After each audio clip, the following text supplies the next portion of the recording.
ಮೊನ್ನೆ ಚುನಾವಣೆ ರಿಸಲ್ಟ್ ಬಂದ ಮೇಲೆ ಪ್ರಜಾಕೀಯ ಅನ್ನೋದು ಕೂಡ ಅಲ್ಲೇ ಒಂದು 8 ವರ್ಷದಿಂದ ಬರ್ತಾ ಇದೆ. ಬಟ್ ಈಗ 1 ವರ್ಷ ಮುಂಚೆ ಇನ್ನೊಂದೂವರೆ ವರ್ಷ ಎಲೆಕ್ಷನ್ ಇದೆ 2028ಕ್ಕೆ. ಪ್ರಜಾಕೀಯ ಅನ್ನೋದು ಮುಂದೊಂದು ದಿನ ಯಾವ ಥರ ನಡೀತಾ ಇದೆ ಸರ್ ಕರ್ನಾಟಕದಲ್ಲಿ? ಇಲ್ಲ, ಅದ್ರ ಬಾಡಿಗೆ ಅದು ಆಗ್ತಾ ಇದೆ, ಮಾಡೋರು ಮಾಡ್ತಿದ್ದಾರೆ. ಯಾರ್ಯಾರ ಒಂದು ಹೊಸತನ, ಒಂದು ನಿಜವಾದ ಒಂದು ಬದಲಾವಣೆ ಬಯಸಿರೋರೆಲ್ಲ ತುಂಬ ಜನ ಮಾಡ್ತಿದ್ದಾರೆ. ಬಟ್ ಏನಂದರೆ ನನಗನ್ಸಿದ್ದೇನೆಂದರೆ ತುಂಬ ಜನಕ್ಕೆ ಇದು ಆಸೆ ಇದೆ ಬೇಗ ಆಗಬೇಕು ಅಂತ. ನಾನು ನೋಡಿರೋ ಪ್ರಕಾರ ಎಲ್ಲರಿಗೂ ಗೊತ್ತಿದೆ ಪ್ರಜಾಕೀಯ, ಎಲ್ಲರಿಗೂ ಆಗಬೇಕು ಅಂತಿದೆ, ಎಲ್ಲರಿಗೂ ಈ ವಿಚಾರಗಳು ಗೊತ್ತಿದೆ. ಬಟ್ ಏನಂದರೆ ನಾನೊಂದು ಇನಿಷಿಯೇಟಿವ್ ತೊಗೊತಿಲ್ಲ. ಅಲ್ಲಿ ಒಂದೇ ಕಡೆ ಅನ್ನಿಸ್ತಾ ಇರೋದು ನನಗೆ. ಎಲ್ಲಿ ಪ್ರಾಬ್ಲಮ್ ಇದೆ ಅಂದರೆ ನನಗೆ ಗೊತ್ತಾಯಿತು, ನಾನು ಸುಮ್ಮನೆ ಆಗ್ಬಿಡ್ತೀನಿ. ನಾನೊಂದು 4 ಜನಕ್ಕೆ ಹೇಳಬೇಕು ಅನ್ನೋದೊಂದು ಆ ಜವಾಬ್ದಾರಿ ಬಂದ್ಬಿಟ್ರೆ ಖಂಡಿತ ಅದ್ಭುತವಾದ ಬದಲಾವಣೆ ಆಗುತ್ತೆ. ಉಪಿ ಸರ್, ವಿಜಯ್ ಅವರು ಗೆದ್ದಾದ ಮೇಲೆ ಕನ್ನಡ ಚಿತ್ರರಂಗದಲ್ಲೂ ಒಂದು ಕೂಗು ಜಾಸ್ತಿ ಆಗ್ತದೆ. ನಿಮ್ಮ ಕಿವಿಗೂ ಬಿದ್ದಿರ್ಬೋದು. ನಮ್ಮ ಕನ್ನಡದ ನಟರಿಗೂ ಈ ತಾಕತ್ತಿದೆ, ಮಾಡಬಹುದು ಅನ್ನುವಂತ ಒಂದು ಕೂಗು. ಅದಕ್ಕೆ ನಿಮ್ಮ ಇಮ್ಮಿಡಿಯೇಟ್ ರಿಯಾಕ್ಷನ್? ಇಲ್ಲ, ಎಲ್ಲರಿಗೂ ತಾಕತ್ತಿದೆ. ತಾಕತ್ ಪ್ರಶ್ನೆ ಬಂದರೆ ಆ ಥರ ಅಲ್ಲ. ನಾವು ಅಲ್ಲವರು ಗೆದ್ದಿದ್ದಾರೆ, ಅವರು ಇದಾಗಿದ್ದಾರೆ, ಅದಕ್ಕೋಸ್ಕರ ನಾವು ಇಲ್ಲಿ ಮಾಡಬೇಕು ಆ ಥರ ಯೋಚನೆ ಮಾಡಬಾರ್ದು. ಖಂಡಿತ ಆ ಥರ ಎಷ್ಟೋ ಜನ ಕಲಾವಿದರುಗಳು ಏನೋ ರಾಜಕೀಯ ರಂಗದಲ್ಲಿ ಬಂದು ಸಕ್ಸಸ್ಫುಲ್ಲು ಆಗಿದ್ದಾರೆ. ರಾಜಕೀಯ ರಂಗದಲ್ಲಿ ಅವ್ರದ್ದು ಕೊಡುಗೆಗಳಿದ್ದಾವೆ. ಆ ಥರ ಇಲ್ಲ, ಆ ಥರ ಅಂತಲೇ ಹೇಳೋಕ್ಕಾಗಲ್ಲ. ಬಟ್ ಅದೇ ಹೇಳಿದ್ದು, ಏನು ಹೇಳಿ, ಆ ಥರಕ್ಕೆ ಪ್ರಶ್ನೆಗೆ ಇಷ್ಟು ಹೇಳ್ಬೋದು. ಬಂದಿದ್ದಾರೆ, ಮುಂದೆನೂ ಬರ್ಬೋದು, ಗೊತ್ತಿಲ್ಲ. ಸರ್, ಟಿವಿಕೆ ಅಫಿಷಿಯಲಿ ಅನೌನ್ಸ್ಮೆಂಟ್ ಆಗಿ ಅವರು ಶುರು ಮಾಡಿದ್ದು 2 ವರ್ಷ ಆಯಿತು. ಈ 2 ವರ್ಷದಲ್ಲಿ ನೀವೊಬ್ಬ ನಾಗರಿಕರಾಗೆ ಹೇಳಿ ಏನೇನು ವರ್ಕ್ ಆಗಿರ್ಬೋದು ಅಂತ? ಅಂದ್ರೆ ಈಗ ರಿಸಲ್ಟ್ ಅಲ್ಲಿ ಯಾವ ರೀತಿ ವರ್ಕ್ ಆಯಿತು ಅದು ಅಂತ, ಟಿವಿಕೆ ಐಡಿಯಾಲಜಿಗಳು? ಅಲ್ಲ, ಅದು ಗೊತ್ತಿಲ್ಲ. ನಾನು ತಮಿಳ್ನಾಡಲ್ಲಿಲ್ಲ, ನನಗೆ ಅವ್ರು ಏನೇನು ಪ್ರಣಾಳಿಕೆ ಕೊಟ್ಟಿದ್ದಾರೆ ಗೊತ್ತಿಲ್ಲ. ಏನು ಹೇಳಿ, ಈಗ ಏನು ಸೀಟ್ ಬಂದಿದೆ, ಚೆನ್ನಾಗಾಗಿದೆ, ಅವರು ಇದಾಗಿದ್ದಾರೆ ಅನ್ನೋದಷ್ಟು ಗೊತ್ತು ನನಗಷ್ಟೇ. ಸರ್, ನೇಪಾಳದಲ್ಲಿ ಒಂದು ಕ್ರಾಂತಿ ಉಂಟಾಯಿತು ಜಂಜಿ ಅವ್ರದ್ದು, ಈಗ ತಮಿಳ್ನಾಡಲ್ಲಿ ಆಗ್ತಾ ಇದೆ. ಈಗ ನೆಕ್ಸ್ಟ್ ಕರ್ನಾಟಕ ಖಂಡಿತ ಆಲ್ ಓವರ್ ಇಂಡಿಯಾ ಆಗತ್ತಿದು. ಆಲ್ ಓವರ್ ಇಂಡಿಯಾ ಆಗುತ್ತೆ. ಜನ ಬಯಸ್ತಿದ್ದಾರೆ ಒಂದು ಬದಲಾವಣೆನ. ಆ ಬದಲಾವಣೆ ಸಂಪೂರ್ಣವಾಗಿ ಬದಲಾವಣೆ ಆಗಲಿ ಅನ್ನೋದು ನನ್ನ ಆಸೆ ಅಷ್ಟೇ. ಅಂದರೆ ಆ ಬದಲಾವಣೆ ಜಸ್ಟ್ ಬರೀ ಪಾರ್ಟಿ ಚೇಂಜ್ ಆಗೋದ್ರಿಂದ ಒಂದು ಬದಲಾವಣೆ ಆಗುತ್ತೆ, ಅದಾಗಿದೆ, ತುಂಬ ಸತಿ ಆಗಿದೆ ಇದುವರೆಗೂ. ವ್ಯಕ್ತಿ ಚೇಂಜ್ ಆಗೋದ್ರಿಂದ ಒಂದು ಬದಲಾವಣೆ ಆಗುತ್ತೆ ಅಂತ ಬಯಸಿದ್ದಾರೆ, ಅದು ಆಗಿದೆ, ಈಗಲೂ ಆಗ್ತಾ ಇದೆ. ನಾನು ಹೇಳಿದ್ದು ವಿಚಾರಗಳಿಗೆ ಓಟ್ ಹಾಕೋವಂಥ ಒಂದು ಬಂದ್ಬಿಟ್ಟ ಅಂದರೆ ಅದು ನಿಜವಾದ ಅಲ್ಟಿಮೇಟ್ ಬದಲಾವಣೆ ಆಗುತ್ತೆ. ಅದು ಖಂಡಿತ ಅದನ್ನು ಬಯಸ್ತಾ ಇದ್ದೀನಿ ಅಷ್ಟೇ ನಾನು. ಸೊ ದಾವಣಗೆರೆಗೆ ನಾನು ಒಂದು ಟೈಮು ಬೈಲೆಕ್ಷನ್ಗೆ ಗ್ರೌಂಡ್ ರಿಪೋರ್ಟ್ಗೆ ಹೋಗಿದ್ದೆ. ಇಲ್ಲೊಂದು ಗ್ರಾಮಸ್ಥರು ಕೇಳಿದೆ, ಪ್ರಜಾಕೀಯ ಅದೇನಿದೆ, ಉಪೇಂದ್ರ ಸರ್ ಬರಲ್ಲ ನಮಗೆ, ಉಪೇಂದ್ರ ಸರ್ ನಮಗೆ ಇಲ್ಲಿ ಗ್ರೌಂಡು ಬರಲ್ಲ. ಅದೇ ಇಲ್ಲ, ನ್ಯೂಟ್ಲಾದ್ರ ಸರ್ ಪ್ರಜಾಕೀಯ ಇಲ್ಲ, ಆಗಲ್ಲ. ಇದು ಜನಗಳ ಪಕ್ಷ ಅಂದ್ರ ಮೇಲೆ ಪ್ರಜೆಗಳು ಮಾಡಬೇಕು ಅಂದಾಗ ಇಲ್ಲಿ ನಾನು ಅನ್ಕೊಂಡೆ ನಿಜವಾಗ್ಲೂ ಪ್ರಜೆಗಳೆಲ್ಲ ಇನ್ವಾಲ್ವ್ ಆಗ್ತಾರೆ ಅಂತ. ಖಂಡಿತ ಆಗೋರು ಆಗ್ತಿದ್ದಾರೆ. ಬಟ್ ಏನಂದ್ರೆ ಹಳೆ ಮೈಂಡ್ ಸೆಟ್ ಇದೆಯಲ್ಲ, ಉಪೇಂದ್ರ ಅವ್ರು ಹೇಳ್ಬಿಟ್ಟು ಅವ್ರು ಮಾಡ್ಬೇಕ್ರಿ, ಅವರೇ ಮಾಡಿದೆ ಇನ್ನೂ ಬೇರೆಯವ್ರಿಗೆ ಹೇಳ್ತಾರೆ ಅವರು ಅಂತ. ನಾನು ಹಂಗೆ ಹೇಳ್ತಿಲ್ಲ ನಾನು ಯಾರಿಗೂ.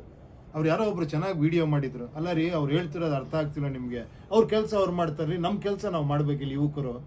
ಓಕೆ, ಎಷ್ಟೋ ಟೈಮ್ ವೇಸ್ಟ್ ಮಾಡ್ತೀವಿ, ಎಷ್ಟೋ ಏನೇನೋಕ್ಕೋ ನಾವು ಟೈಮ್ ಮಾಡ್ತೀವಿ. ಒಂದು 2 ನಿಮಿಷ 1-2 ಲೈನ್ ಓದ್ಬಿಟ್ಟು ಇನ್ನೊಬ್ರಿಗೆ ಶೇರ್ ಮಾಡೋದಾಗ್ಲಿ, ಅದ್ರ ಬಗ್ಗೆ ಒಂದು ವಿಡಿಯೋ ಮಾಡೋದಾಗ್ಲಿ, ಅದ್ರ ಬಗ್ಗೆ 4 ಜನಕ್ಕೆ ಹೇಳೋದಾಗ್ಲಿ, ಆ ಥರ ಆದರೆ ಅದ್ಭುತವಾದ ಬದಲಾವಣೆ ಆಗ್ಬಿಡುತ್ತೆ. ಸೊ ಇಲ್ಲಿ ಏನಾಗಿದೆ ಅಂದರೆ ನಮಗೆ ಅಭ್ಯಾಸ ಆಗ್ಬಿಟ್ಟಿದೆ. ಯಾರೋ ಒಬ್ಬ ಬಂದು ನಮ್ಮನ್ನು ಚೇಂಜ್ ಮಾಡಬೇಕು ಅನ್ನೋದು ಮೈಂಡ್ ಸೆಟ್ಟಲ್ಲಿ ಕೂತಿರೋದ್ರಿಂದ ನೆಕ್ಸ್ಟ್ ಇಲ್ಲಿ ಯಾರು ಬರ್ತಾರೆ ಚೇಂಜ್ ಮಾಡೋದಕ್ಕೆ ಅಂತ. ನಿಮಗೆ ಬರೀ ಆ ಪೋಸ್ಟ್ ಚೇಂಜ್ ಆಗಬೇಕು ಅಂದರೆ, ಅಥವಾ ಒಂದು ಪಾರ್ಟಿ ಚೇಂಜ್ ಆಗಬೇಕು ಅಂದರೆ ಖಂಡಿತ ಅದಾಗ್ಬೋದು, ಇಲ್ಲೂ ಕೂಡ ಆಗ್ಬೋದು. ಬಟ್ ಅದ್ರ ನೆಕ್ಸ್ಟ್ ಆಗುವಂಥದ್ದು ಇದೆಯಲ್ಲ, ಅದನ್ನು ನಾನು ಹೇಳ್ತಾ ಇದ್ದೀನಿ ಅಷ್ಟೇ. ಅದು ಖಂಡಿತ ಆಗುತ್ತೆ. ಏನು ಹೇಳಿ, ಆ ಯುವಕರಲ್ಲಿ ಅದು ಬಂದ್ಬಿಟ್ರೆ ಒಂದು ಬದಲಾವಣೆ ಬೇಕು, ಈ ಥರ ಬದಲಾವಣೆ ಬೇಕು ಅಂತ ಬಂದಾಗ ಎಲ್ಲರೂ ಶುರು ಮಾಡ್ತಾರೆ ಇದನ್ನು. ಸರ್, ಇನ್ನು 1 ವರ್ಷ ಇದೆ, ಇಲ್ಲೂ ಕೂಡ ವಿಧಾನಸಭಾ 2028. ಪ್ರಜಾಕೀಯದಿಂದ ಜನ ಇನ್ನೂ ಏನು ಎಕ್ಸ್ಪೆಕ್ಟ್ ಮಾಡ್ಬೋದು ಬೇಕಂದ್ರೆ ವಿಜಯರು ಅಷ್ಟು ಬೇಗ ಅಲೆ ಸೃಷ್ಟಿ ಮಾಡೋದು, ನೀವು ಪ್ರಜಾಕೀಯದ ಯಾವ ಥರ ಏನು ಮಾಡ್ತೀವಿ? ಯಾಕಂದರೆ ಅಲ್ಲ, ನಾನು ಒಂದೇ ಒಂದು ಹೇಳಕ್ಕೆ ಇಷ್ಟಪಡ್ತೀನಿ. ಪ್ರಜಾಕೀಯದಿಂದ ಎಕ್ಸ್ಪೆಕ್ಟ್ ಮಾಡ್ಬೋದು ಅಂತ ಬಿಡೋ, ಅದೋ ಬದಲು ಪ್ರಜಾಕೀಯಕ್ಕೆ ನಾವು ಏನು ಮಾಡ್ಬೋದು ಅಂತ ಯೋಚನೆ ಮಾಡಿಬಿಟ್ರೆ, ನಾನು 4 ಜನ ಕೇಳ್ತೀನಪ್ಪ, ಇಷ್ಟೇ ನಾನು ಕೇಳ್ತಾ ಇರೋದು. ಇವಾಗ ನೀವು ಇಲ್ಲಿಂದ ಹೋದ್ರ ಮೇಲೆ ಮರ್ತು ಬಿಡಬಾರ್ದು ಇದನ್ನು. ಉಪೇಂದ್ರ ಅವ್ರು ಮಾತಾಡ್ಬಿಡು, ಉಪೇಂದ್ರ ಅವ್ರು ಏನೋ ಮಾಡ್ತಾರೆ. ಖಂಡಿತ ನಾನು ಮಾಡೋ ಕೆಲಸ ನಾನು ಮಾಡ್ತೀನಿ. ನೋಡಿ, ಇಲ್ಲೆಲ್ಲ ವಿಡಿಯೋ ಎಲ್ಲ ಚಾನಲ್ ಹತ್ರ ಕೂತ್ಕೊಂಡು ಮಾತಾಡ್ತಿದ್ದೀನಿ, ನಾನೊಂದು ಆ್ಯಪ್ ಮಾಡ್ತಾ ಇದ್ದೀನಿ. ನಾಳೆ ನೀವು ಗ್ರೌಂಡ್ಗೆ ಇಳಿಬೇಕಾ, ಅದನ್ನೂ ಮಾಡ್ತೀನಿ. ಅದೆಲ್ಲ ಪ್ರಶ್ನೆ. ನಿಮಗೂ ಒಂದು ಜವಾಬ್ದಾರಿ ಇದೆ. ಸಣ್ಣದಾಗಿ ನೀವು ಕೂಡ ಇದನ್ನು 4 ಜನಕ್ಕೆ ಹೇಳಬೇಕು. ಯಾಕಂದರೆ ಇದು ವಿಚಾರ ಇರೋದ್ರಿಂದ ಬರೀ ಉಪೇಂದ್ರ ಅಂದ್ಬಿಟ್ರಾಗಲ್ಲ. ಅವಾಗ ಉಪೇಂದ್ರ ಇಲ್ಲಿ ಬರಲೇ ಇಲ್ಲ ರೀ ಅಂತಾರೆ. ಇಲ್ಲೊಂದು 4 ವಿಚಾರ ಇದೆಯಲ್ಲ, ಒಂದು ಟ್ರಾನ್ಸ್ಪರೆನ್ಸಿ ತರೋದಿರ್ಬೋದು, SOP ಥರ ಕೆಲಸ ಮಾಡೋದಿರ್ಬೋದು, ಸಂಬಳಕ್ಕೆ ಕೆಲಸ ಮಾಡೋ ಒಂದು ಸಿಸ್ಟಮ್ ಬರಬೇಕು. ಈ ಥರದ ವಿಚಾರಗಳು ಹಿಂಗೆ ಬರಬೇಕು ನಮಗೆ. ಅದಕ್ಕೆ ಟೆಕ್ನಾಲಜಿ ಯೂಸ್ ಮಾಡ್ಕೊಂಡು ಮಾಡ್ಬೋದು ಅನ್ನೋ ವಿಚಾರಗಳು ನಿಮ್ಗೆ ಯಂಗ್ಸ್ಟರ್ಸ್ಗೆ ಹೇಳೋದು ಬೇಕಾಗಿಲ್ಲ ಅಲ್ವಾ? ನಿಮಗೆಲ್ಲ ಗೊತ್ತಿದೆ, ಟೆಕ್ನಾಲಜಿಯಲ್ಲಿ ನೀವೆಲ್ಲ ಎಕ್ಸ್ಪರ್ಟ್ಸ್ಗಳು. ಸರ್, ರಾಜಕೀಯದಲ್ಲಿ ಪ್ರಣಾಳಿಕೆ ಬೇಕಾ, ಅಥವಾ ರಾಜಕೀಯದ ಪ್ರಣಾಳಿಕೆ ಬೇಕಾ, ಅಭಿವೃದ್ಧಿ ಬೇಕಾ, ಬದಲಾವಣೆ ಬೇಕಾ ಅನ್ನೋದು ಕೂಡ ಆಗ್ತಿದೆ. ಇತ್ತೀಚೆಗೆ ನೋಡಿದ್ರೆ ಫ್ಲೆಕ್ಸ್ ಬ್ಯಾನರ್ ಗಲಾಟೆಗಳಾಗಿರ್ಬೋದು, ಕೆಲವು ನಾನು ಚಿನ್ನ ಕೊಡ್ತೀನಿ, ಒಡವೆ ಕೊಡ್ತೀನಿ, ಫ್ರೀ ಬಗ್ಗೆ ಕೊಡ್ತೀನಿ, ಆ ಬಗ್ಗೆ ಕೊಡ್ತೀನಿ ಅನ್ನೋ ಥರ ಇರ್ಬೋದು. ಈ ವಿಚಾರ ಅಂತವ್ರೆ ನಿಮ್ಮ ಐಡಿಯಾಲಜಿ ಯಾವ ಥರ ಇರ್ಬೋದು ಸರ್ ಜನರಿಗೋಸ್ಕರ ಅನ್ನೋದು? ಅಲ್ಲ, ಅದೇ ಹೇಳದ್ನಲ್ಲ, ನಿಮ್ಗೆ ಅದು ಬೇಕು ಅಂದರೆ ಅದು ನಡೀತಾನೆ ಇದೆ. ನಾನು ಹೇಳೋದು ಇನ್ನೊಂದು, ನಾನು ಹೇಳೋದು ನಿಮಗೆ, ನೋಡಪ್ಪ ನೀನು ನನ್ನ ದುಡ್ಡು ಕೊಡು, ನಾನೀಗೇನೋ ಕೊಡ್ತೀನಿ ಅನ್ನೋದು ಬೇರೆ. ನೀವು ಟ್ಯಾಕ್ಸ್ ಕಟ್ತೀರಾ, ನಾನು ನಿಮ್ಗೇನೋ ಕೊಡ್ತೀನಿ ನಿಮಗೆ ಅನ್ನೋದು ಒಂದು. ನಾನು ಹಂಗಲ್ಲ, ಫುಲ್ ದುಡ್ಡಿದೆ, ನಿಮ್ಗೆ ಏನು ಬೇಕು ಕೇಳಿ, ನೀವೇ ಕೇಳಿ. ಆ್ಯಕ್ಚುಲಿ ನಾನೇನು ಕೊಡ್ತೀನಿ ಅನ್ನೋದಲ್ಲ ಇಲ್ಲಿ. ನನಗೆ ಹಾಸ್ಪಿಟ್ಲ್ ಬೇಕು, ನನಗೆ ಇದು ಬೇಕು, ರೋಡ್ಸ್ ಬೇಕು, ನನಗೊಂದು ಜಾಬ್ಸ್ ಬೇಕು, ನನಗೆ ಇನ್ನೇನೋ ಇದಾಗಬೇಕು, ಆ ಎಲ್ಲ ವಿಷಯಗಳು ಇದರಲ್ಲಿದೆ. ಆ್ಯಕ್ಚುಲಿ ಆ ಥರದ್ದು ಒಂದು ವಿಷಯ ಇದು. ಸರ್, ನೀವು ಶುರು ಮಾಡಿದಾಗ 2017-18ರಲ್ಲಿ ಒಂದು ಹಾರ್ಡ್ ಕೋರ್ ಕ್ರಿಟಿಸಿಸಮ್ನ ಫೇಸ್ ಮಾಡಿದ್ರಿ ನೀವು ಪ್ರಜಾಕೀಯದ ವಿಚಾರವಾಗಿ. ಸಿನಿಮಾದವರು ರಾಜಕೀಯಕ್ಕೆ ಸೆಟ್ ಆಗಲ್ಲ ಅನ್ನುವಂಥ ಒಂದು ಮೇಲಲೆಯ ಕಮೆಂಟ್ಗಳು, ಅದನ್ನ ಕೆಲಸದ ಮೂಲಕನೇ ನಾವು ತೋರಿಸೋಣ ಅಂತಾನು ತುಂಬಾ ದಿನ ನೀವು ಕೆಲಸ ಮಾಡಿದ್ದೀರಾ. ವಿಜಯ್ ದಳಪತಿಯವರ ಗೆಲುವು ಆ ಒಂದು ಟೀಕೆಗಳನ್ನ ಇನ್ನು ಮುಂದೆ ಬ್ಯಾಕ್ವರ್ಡ್ ಮಾಡಬಹುದಾ? ಏನಂದ್ರೆ ಸಿನಿಮಾದವರು ಕೂಡ ರಾಜಕೀಯದಲ್ಲಿ ಕೆಲಸ ಮಾಡಬಹುದು. ಇಲ್ಲ, ಮಾಡಿದಾರಲ್ಲ ಇವರೇ. ನೀವೆಲ್ಲ ಈಗ ನೋಡ್ತಿದ್ದೀರಾ. ನಾನು ಹೇಳಿದ್ನಲ್ಲ, ಎನ್ ಟಿ ರಾಮರಾವ್ ಅವರು ಅವಾಗಲೇ CM ಆದರು. ಓಕೆನಾ? ತುಂಬ ಜನ ಸಕ್ರಿಯವಾಗಿ ಏನೋ ರಾಜಕೀಯ ರಂಗಕ್ಕೆ ಬಂದು ಕೆಲಸ ಮಾಡಿದ್ದಾರೆ, ಇಲ್ಲ ಅಂತಲ್ಲ. ಇದು ತುಂಬ ಹೊಸದಲ್ಲ. ಇದು ನಿಮಗೆಲ್ಲ ಹೊಸದನ್ಸಿರ್ಬೋದು, ಖಂಡಿತ ಆಗಿದೆ ಆ ಥರ. ಎಲ್ಲರಿಗೂ ಅವಕಾಶ ಇದೆ. ನಾನು ಹೇಳಿದ್ದು ಬರೀ ಸಿನಿಮಾ ಸ್ಟಾರ್ಗಳು ಅಂತಲ್ಲ. ನನ್ನ ಆಸೆ ಏನು ಗೊತ್ತಾ, ನೀವು ಕೂತಿದ್ದೀರಲ್ಲ, ನೀವು ಬಂದು ನಿಂತ್ಕೊಂಡ್ರು ಕೂಡ ಜನ ಓಟ್ ಹಾಕಬೇಕು, ಆ ಥರ ಒಂದು ಪರಿಸ್ಥಿತಿ ಬರಬೇಕು ಅಂತ. ಉಪೇಂದ್ರನ ಜೊತೆ ನಿಂತ್ಕೊಂಡ್ರೆ ನಿಮ್ಗೆ ಓಟ್ ಹಾಕ್ಬಾರ್ದು ಜನ, ಅರ್ಥ ಆಯ್ತಾ? ನಿಮ್ಮ ವಿಚಾರಗಳಿಗೆ, ನಿಮ್ಮ ಇದಕ್ಕೆ ಓಟ್ ಹಾಕುವಂಥ ಪರಿಸ್ಥಿತಿ ಬರಬೇಕು, ಆ ಥರ ಒಂದು ಸಿಸ್ಟಮ್ ಬರಬೇಕು ಅಂತ ಆಸೆ ಅಷ್ಟೇ. ಸರ್, ಎಲ್ಲೋ ಒಂದು ಕಡೆ ಒಬ್ಬ ರಾಜಕಾರಣಿಯವರ ಪ್ರತಿಷ್ಠಿತ ವೇದಿಕೆ ಹಂಚ್ಕೊಂತೀರಾ ನೀವು. ನಾವು ಕೆಲವೊಂದು ವಿಚಾರ ಸೋಷಿಯಲ್ ಮೀಡಿಯಾದಲ್ಲಿ ನಮಗೊಂದು ಆ ಕಮೆಂಟ್ಕೊಂಡು ನಮಗೊಂದು ಸ್ವಲ್ಪ ಬೇಜಾರಾಗುತ್ತೆ. ಎಲ್ಲೋ ಉಪೇಂದ್ರ ಪ್ರಜಾಕೀಯ ಮರ್ಜಾ ಬಿಟ್ರೆ ರಾಜಕಾರಣಿ ಜೊತೆ ಅವ್ರನ್ನ ಹೊಗಳುತ್ತಾರೆ ನೋಡಿ. ಅದೇನು ನೀವು ಎಷ್ಟು ನನ್ನ ಪ್ರಜಾಕೀಯ ಅಂದ್ರೆ ಉಪೇಂದ್ರ ಅನ್ಕೊಂಡ್ಬಿಟ್ಟಿದ್ದೀರಾ. ಉಪೇಂದ್ರಂದು ಪರ್ಸನಲ್ ಜೀವನ ಇದೆ, ನನಗೆ ಫ್ರೆಂಡ್ಸ್ಗಳಿದ್ದಾರೆ, ನಾನು ಯಾರ ಜೊತೆ ನಾವು ಫೋಟೋ ತೆಗೆಸ್ಕೊಂತೀನಿ, ಯಾವುದೋ ಪ್ರೋಗ್ರಾಮ್ ಕರೆದ್ರೆ ಹೋಗಿ ಮಾತಾಡ್ತೀನಿ, ಯಾರ್ದೋ ಮನೆಗೆ ಊಟಕ್ಕೆ ಹೋಗ್ತೀನಿ. ಅದಕ್ಕೂ ಇದಕ್ಕೆ ಯಾಕೆ ಸಂಬಂಧ?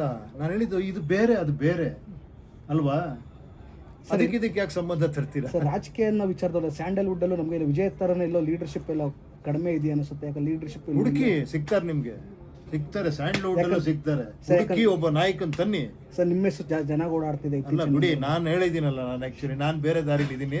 ನಿಮ್ಗೆ ಆ ಥರ ಒಬ್ಬ ನಾಯಕ ಬೇಕು ಅಂದರೆ ಖಂಡಿತ ಸಿಗ್ತಾನೆ, ತನ್ನಿ, ಬದಲಾವಣೆ ತನ್ನಿ. ಓಕೆ ಸರ್, ಒಂದು ಸಮಯದಲ್ಲಿ ಬಿಜೆಪಿ ಕೂಡ ಹೊಸ ಪಕ್ಷವಾಗಿ ಇತ್ತು ಭಾರತಕ್ಕೆ. ಅದಾದ್ಮೇಲೆ ಅದು ಆಡಳಿತಕ್ಕೆ ಬರುತ್ತೆ, ಏನೆಲ್ಲ ಮಾಡಿದೆ ನೋಡಿದೀವಿ. ಪ್ರಜಾಕೀಯದಿಂದ ಆಗುವಂತ ಮ್ಯಾಜಿಕ್ ಹೇಗಿರ್ಬೋದು ಸರ್ ಮುಂದಿನ ಅಸೆಂಬ್ಲಿ ಎಲೆಕ್ಷನ್? ಆ ಮ್ಯಾಜಿಕ್ ನೀವು ಮಾಡ್ಬೇಕು ಇವ್ರೆ, ಖಂಡಿತ. ನಾನು ಹೇಳ್ತೀನಿ ಮ್ಯಾಜಿಕ್ ಆಗುತ್ತೆ. ನಾನು ಹೇಳಿದ್ದು, ನನಗೆ ಕೆಲಸ ಕೊಟ್ರ ಮೇಲೆ ತಾನೇ ನನ್ನಿಂದ ಏನೋ ನೀವು ಹೇಳ್ಬೇಕು. ನಾನು ಹಿಂಗೆ ಕೆಲಸ ಮಾಡ್ತೀನಿ ಅಂತ ಹೇಳ್ತಾ ಇದ್ದೀನಿ. ನೀವು ನನಗೆ ಕೆಲಸ ಕೊಟ್ಟರೆ ನಾನು ಏನು ಮಾಡ್ತೀನಿ ಅಂತ ತೋರಿಸ್ತೀನಿ. ನೀವು ಅದಕ್ಕೆ ಮುಂಚೆನೇ ಏನು ಮ್ಯಾಜಿಕ್ ಅಂದರೆ ಫಸ್ಟ್ ನೀವು ಮ್ಯಾಜಿಕ್ ಮಾಡಿ ಒಂದು ಬದಲಾವಣೆ ತನ್ನಿ. ಆಗಲ್ಲೇನ್ರಿ?